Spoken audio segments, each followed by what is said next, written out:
Meus irmãos, vamos discorrer um pouquinho sobre a lição dos adultos neste momento.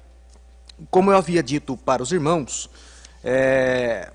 a doutrina da eleição e predestinação, ela é um tema bastante controverso aí na história da igreja a partir de um certo período, mais especificamente século V. Né? Diante da controvérsia com heresias, a igreja de então acabou entrando por um caminho, né, que trouxe aí uma certa, vamos colocar no bom sentido, uma certa disputa, né, sobre pontos de vista diferentes em se tratando da soteriologia, que é a matéria teológica que estuda sobre a salvação. Logicamente, nós não vamos chegar nem perto de um desenvolvimento a nível de entendimento completo sobre esse assunto. Queremos ser o mais sucinto possível. Mas em decorrência, principalmente, da migração ou como é que eu posso colocar melhor aqui, acho que migração é uma palavra bem colocada, da migração de pessoas que estudam a Bíblia ou estudam teologia. Essas pessoas ficam migrando entre um conhecimento e outro, entre uma igreja e outra, entre uma doutrina e outra. Isso acaba sendo perigoso, né? E o resultado que temos, eu falo isso até como assembleano de berço, de nascimento, né? É muito triste, né? Nós vemos que certas pessoas tenham necessidades de conhecer, de se enveredar por outras doutrinas que não sejam a nossa, e mais ainda, de disseminar isso entre o nosso povo. Tá? Nós temos uma declaração de fé, eu estou com a minha aqui, eu sempre trago, né? Nós temos a nossa doutrina, nós temos o nosso ensinamento, portanto, irmãos, coerente, é ético, né? É um ato de fidelidade e submissão, nós procurarmos nos aprofundar, tanto nas escolas, quanto na doutrina, dizendo de igreja, de congregação, sermos fiéis àquilo que nós fomos chamados. Portanto, nós temos ótimas escolas teológicas, né, cobertas aí pelo SEC, né, Centro de Educação e Cultura da Assembleia de Deus, cujo comentarista, pastor Douglas Batista, é o presidente desse conselho, né, então ele está bem a par dessa realidade, quanto também palavra não nos falta. Portanto, irmãos, a lição ela vem, de certa forma, até combater, né, até instruir, né, a nossos irmãos, nossa igreja, com relação ao que nós estamos comendo, ao que nós estamos buscando para estudar. E esse tema, nós temos na Assembleia de Deus ele bem definido, né, em nossa declaração de fé, né, e também no conceito particular de cada irmão. Falar sobre eleição, falar sobre predestinação, torna-se básico para nós, de uma maneira prática por causa do tempo, torna-se para nós aí uma tarefa difícil se a gente não falar primeiro o que não é predestinação, o que não é eleição. Eu elenquei aqui alguns dos mais populares termos ou definições do que não é eleição, do que não é predestinação. Portanto, preste atenção, se você quiser anotar, fique à vontade, tá? E havendo dúvida, nós estamos à disposição também para tentar sanar. O que não é eleição, o que não é predestinação? Primeiro, eleição e predestinação não é uma escolha arbitrária, não é uma escolha incondicional, não é uma escolha sem um plano que embase, e também não é um ato de soberania que não envolva essência. Ou seja, com tudo isso eu quero dizer, não é Deus somente quis salvar um, quis salvar outro e não quis o outro. Tem um plano que embasa, tem uma essência do caráter, tem uma essência de existência de Deus que gerou a eleição gerou a predestinação. Portanto, não é algo arbitrário, não é algo incondicional, não é algo sem um plano, uma arquitetura antes. Segundo, a predestinação, ela não vem antes da eleição, em hipótese alguma. Tá? A outra corrente teológica que prega, por isso nós estamos falando do que não é, estamos falando dessa corrente teológica, ela prega que primeiro se predestina para depois se escolher. Primeiro se regenera para depois crer. Né? E nós entendemos o contrário. E eu vou dizer por quê. Predestinação não vem, em hipótese alguma, antes da eleição. Tá? E ela não controla a ação de homens. Ela vem com base em algo. Tá? Terceiro, a eleição e a predestinação, elas não são baseadas em indivíduos, mas na coletividade. Primeiramente, na coletividade. A isso nós cunhamos o termo, na teologia, um termo mais, vamos dizer assim, mais de empresa, né? Já é mais empresarial. Ela é primeiramente, como é que eu posso dizer aqui, corporativa, para depois vir para indivíduos. Tá? Então ela não é baseada em indivíduo, mas é em grupo. Então Deus não elegeu israelitas, Deus elegeu a Israel. Deus não elegeu pastores, não elegeu presbíteros, não elegeu membros comuns. Deus elegeu a igreja. Amém? Então não é baseado primeiro em indivíduos, mas sim, não é baseado primeiro na individualidade, primeiro na coletividade. Tá? E depois isso reflete na individualidade. Quarto ponto. Cristo não morreu por alguns apenas. Cristo morreu por todos. Essa é a ideia da coletividade. Tá? Então, isso gera, esses pontos que eu disse que não é predestinação, eles geram a doutrina da dupla predestinação. Sendo que a Bíblia, em maneira nenhuma, fala do que de predestinação para a perdição. Ela sempre fala da predestinação para a salvação. E somente isso. Então, a doutrina da dupla predestinação, se nós formos olhar na história, temos algo interessante sobre o berço de onde veio essa doutrina da dupla predestinação. Primeiramente, ela é ancorada no gnosticismo grego, que nós vemos, por exemplo, na crônica ou na obra de Homero, no século 8 a.C., na obra Ilíada. Ele já fala sobre a predestinação de Júpiter. Tá? Então já é uma coisa cunhada aí da história e da cultura grega. Tá? Posteriormente, isso é visto em Atos capítulo 17, né, essa disseminação, né, desse gnosticismo grego. Nós vemos muito especificamente em Atos 17, aonde Paulo ele não coaduna com isso, mas ele combate com essênios e com estoicos. Então, na época da igreja, essa cultura grega já tinha se tornado uma religião, o chamado gnosticismo, né, através do estoicismo e através também dos essênios, com quem Paulo disputava na sinagoga. E provavelmente foi trazida para a igreja como o gnosticismo, aquele, né, pertencente à igreja, né, que o apóstolo João combate, que Paulo combate na carta aos Colossenses. Né. Ele provavelmente entra na igreja através de Simão, o mágico, de Atos capítulo 8, que ele acaba se desviando, né, segundo a história, Eusébio de Cesareia, que conta essa tradição, né, que ele se desvia e traz o gnosticismo para dentro da igreja e deu muito trabalho para a igreja dos 2 primeiros séculos. Tá? Então, a filosofia grega, a essência aí da dupla predestinação, ela vem exatamente do gnosticismo grego e entra na igreja, né, por uma adaptação do cristianismo com essa filosofia estoica e também essênia. No século III e século IV, essa doutrina é fortemente ampliada pelo maniqueísmo. E o maniqueísmo ele acrescenta isso a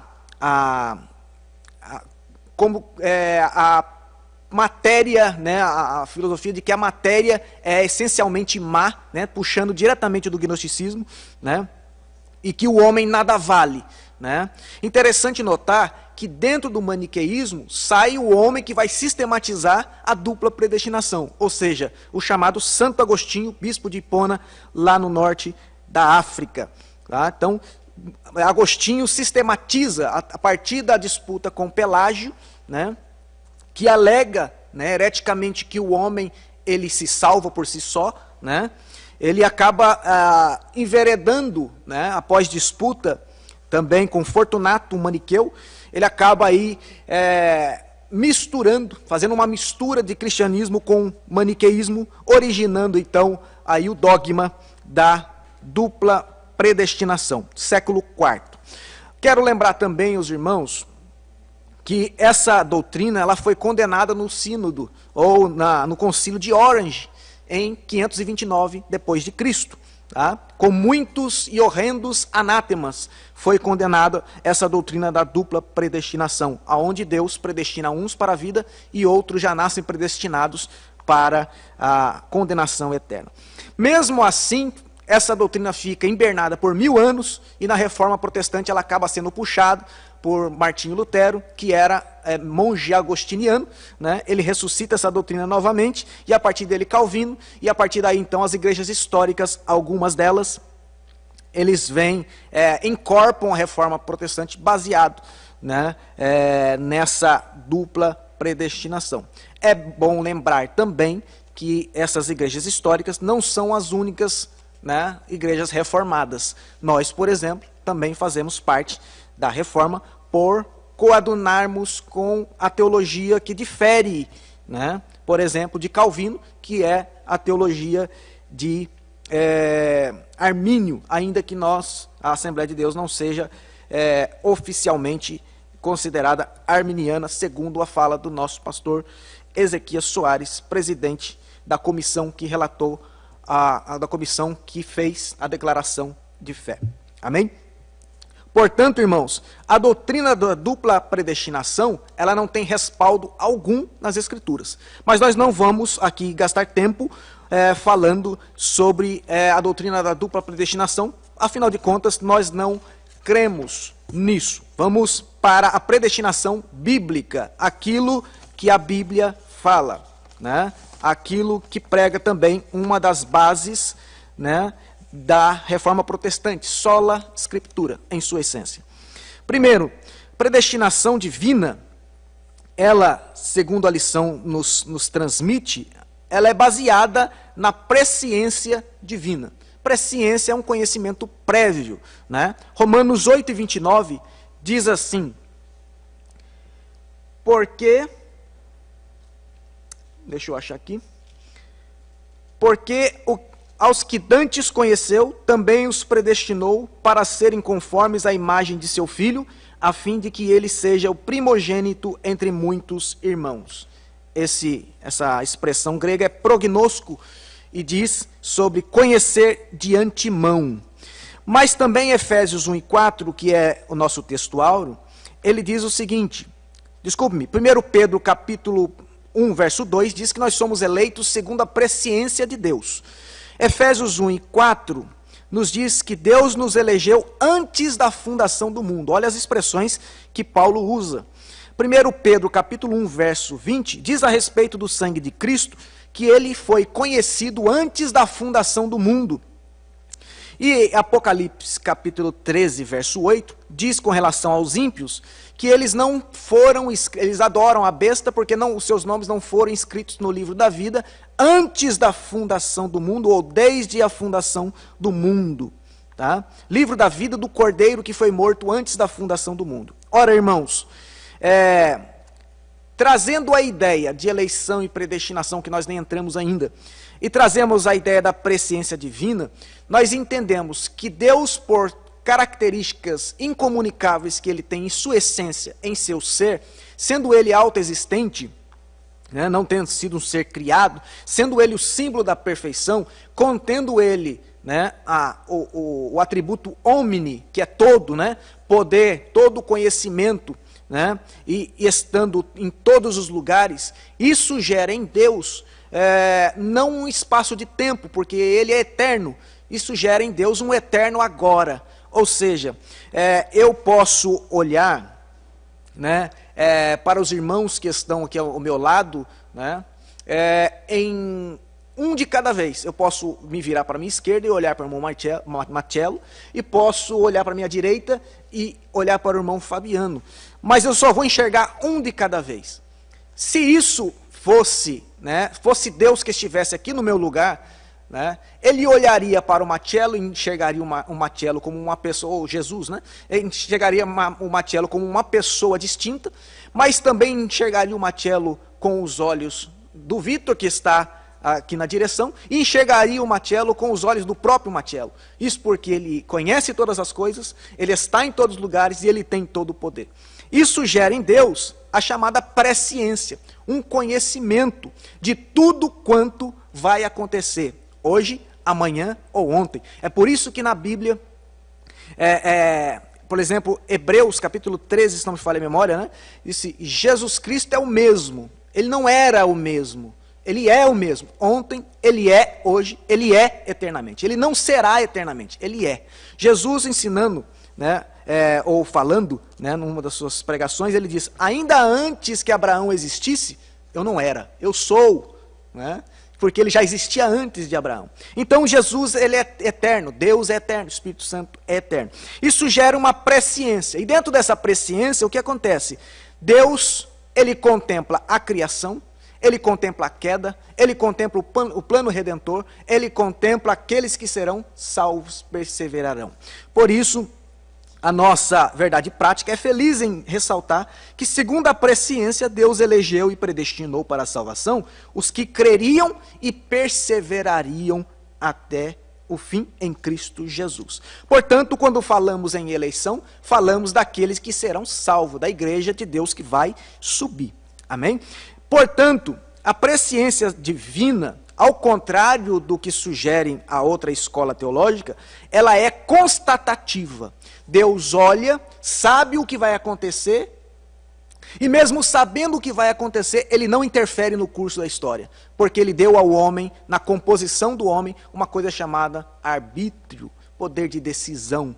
E quando Deus conhece alguma coisa acerca de alguém, a Bíblia existe por causa disso, porque a Bíblia prescreve. E quando a Bíblia prescreve, é uma profecia. E quando é uma profecia, ela sugere duas escolhas. Portanto, na presciência de Deus, surge a profecia. Por isso que Deus, por exemplo, ele fala, nos Salmos, né? É dito sobre Judas, por exemplo. Nos Salmos, por inspiração, o salmista fala sobre Judas. Jesus, antes da sua traição, ele fala, o filho do homem vai, como está escrito a seu respeito. Mas ai daquele por quem o filho do homem é traído. Era melhor que ele nem tivesse existido. A profecia existe por quê? Porque havia um conhecimento antes. Havia um conhecimento de Deus. Interessante, irmãos. Deixa eu explicar isso de uma outra forma para os irmãos. Eu estou saindo tudo do escopo aqui. Mas deixa eu tentar explicar uma coisa gloriosa para os irmãos aqui. Hoje é dia 19 de abril. É isso? É isso, irmão Fabiano? Hoje é dia 19 de abril. Algum dos irmãos aqui sabe, algum de vocês aí do outro lado da tela, sabe me especificar quando foi que Jesus teve esse conhecimento? Na eternidade? Não dá para dizer. Não dá nem para imaginar, é muito atrás.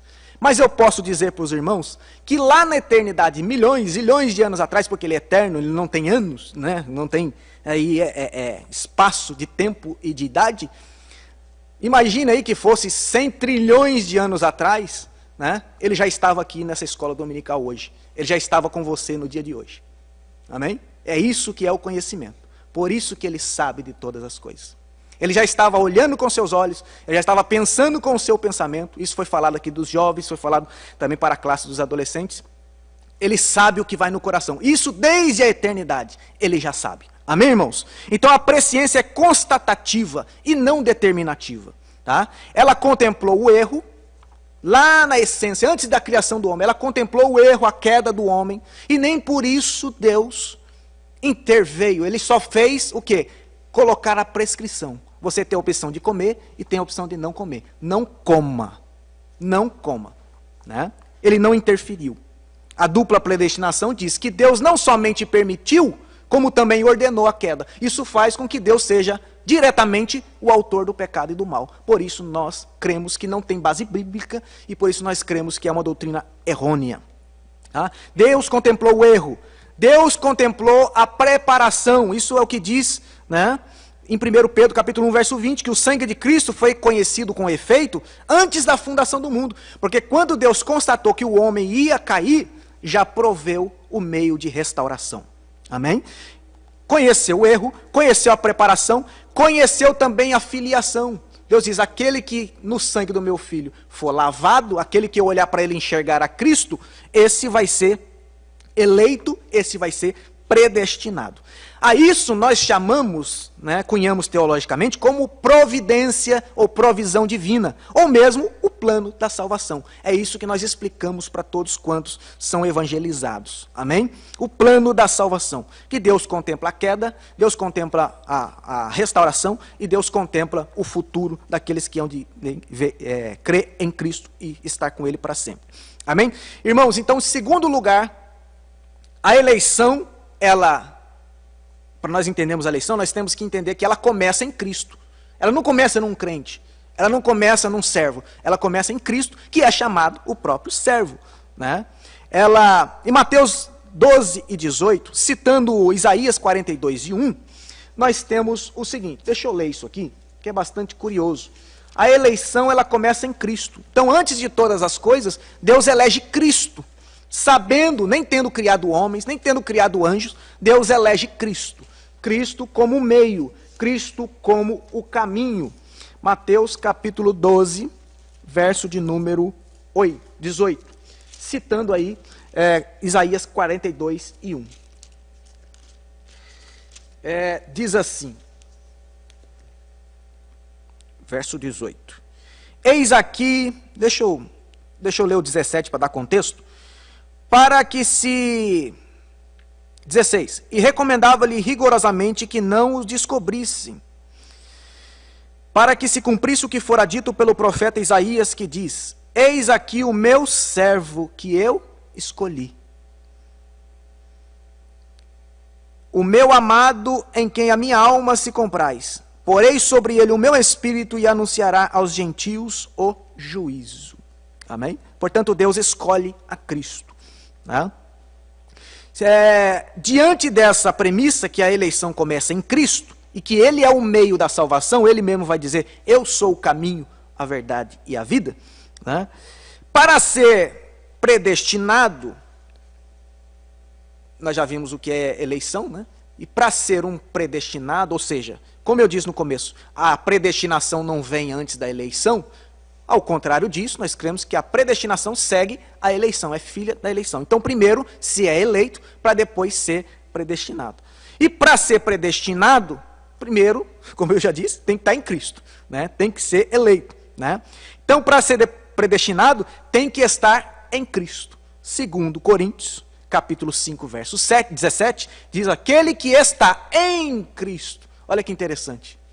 Está em Cristo, dá uma ideia aí de possibilidade. Se você não está, você não é. Se você está, você é. Enquanto em Cristo, você é nova criatura. Portanto, a eleição de Deus em Cristo, Ele previu, desde a fundação do mundo, que aquele que está em Cristo é nova criatura. Já não faz parte do antigo Adão. Já não faz parte da primeira natureza. Tem uma natureza superior, uma natureza gloriosa, uma natureza de Cristo. Assim, dessa forma, a predestinação ela é consequência e não o motivo, não a causa da eleição. A eleição, olha para os irmãos terem uma ideia, que a eleição ela é oferecida a todos. A possibilidade de eleição, ela é oferecida a todos. Atos 17, capítulo 17, verso 30, Paulo está pregando na Areópago contra os estoicos, contra os essênios, e diz que a ordem de Jesus é que se anuncie a todo mundo e a todo lugar. Em 1 Timóteo capítulo 2, verso 4, Paulo diz a Timóteo que é da vontade de Jesus, na vontade de Deus, que todos se salvem. Tito capítulo 2, verso 11, diz que a graça de Deus foi manifestada em Cristo. Graça aqui não é uma coisa, mas é um nome. Cristo foi manifestado, trazendo salvação a todos os homens. Portanto, a eleição ela é oferecida a todos. Já a predestinação, ela não é oferecida a todos.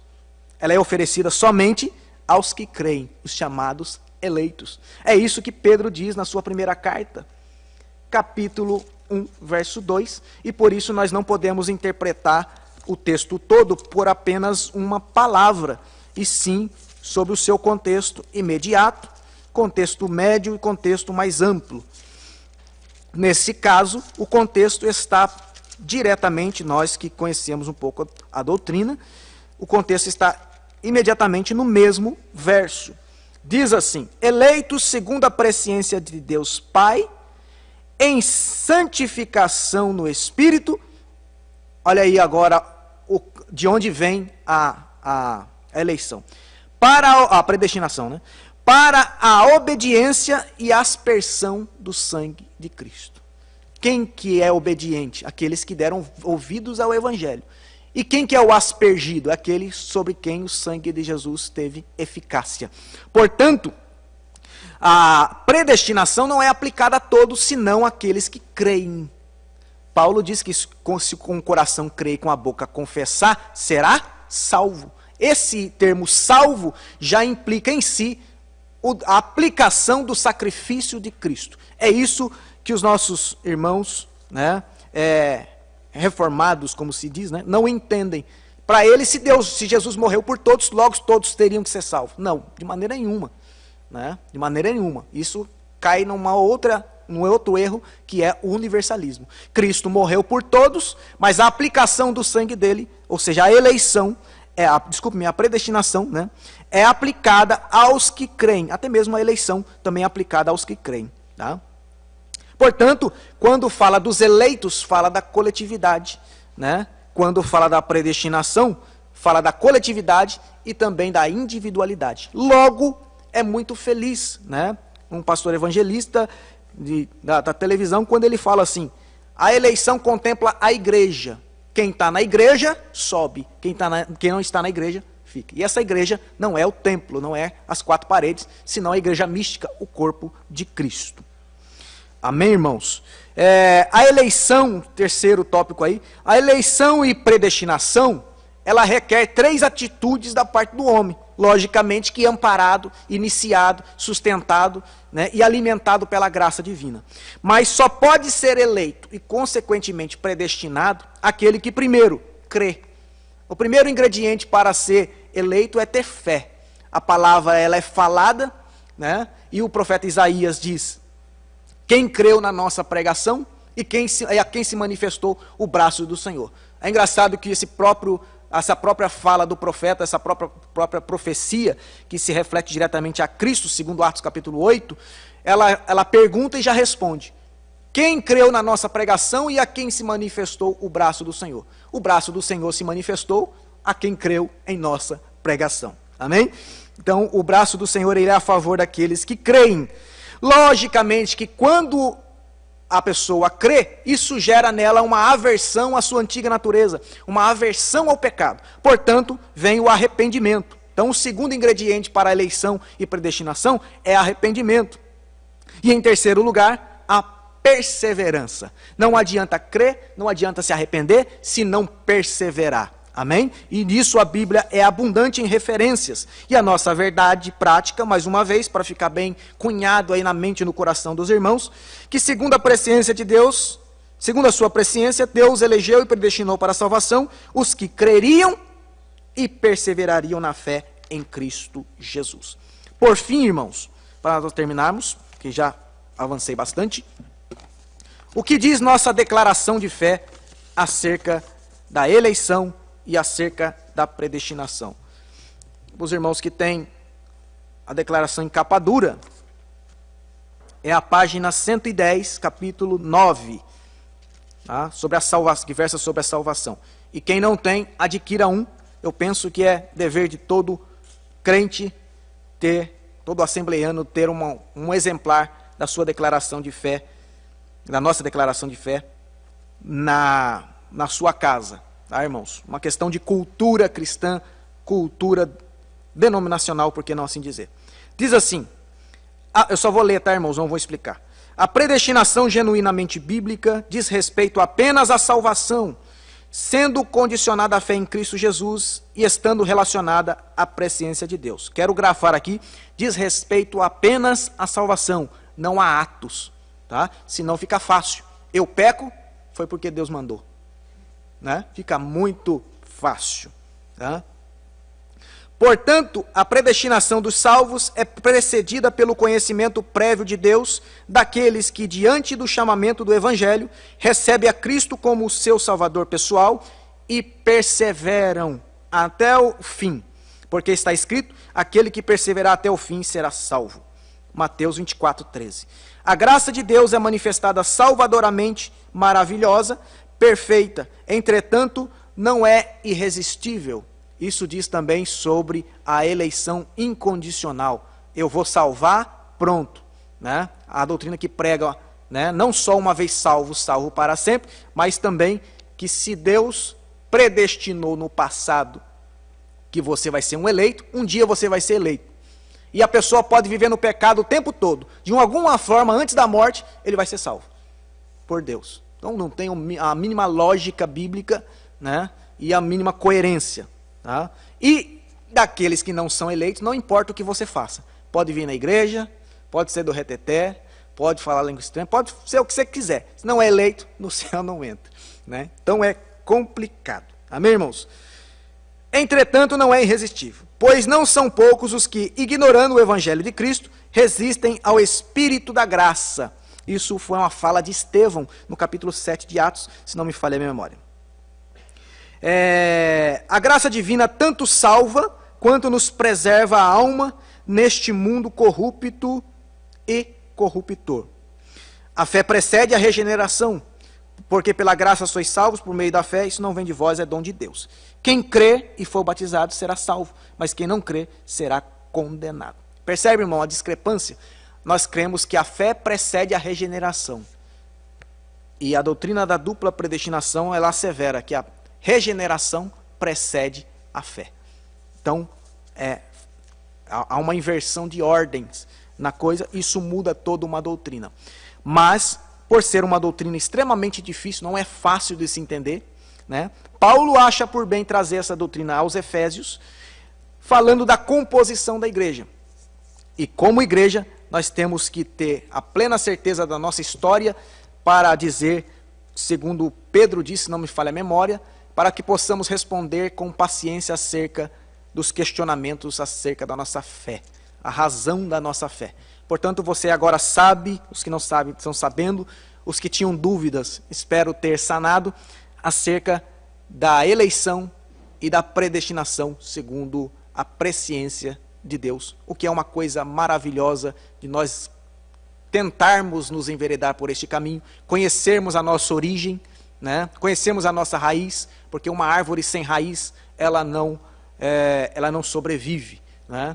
Portanto, irmãos, fiquemos com essa palavra, com essa lição, que está maravilhosa. Se você não tem acompanhado a escola dominical, acompanhe. Se você não tem uma lição, tente adquirir uma, né? Isso vai elevar a sua cultura cristã e também o seu espírito. Amém?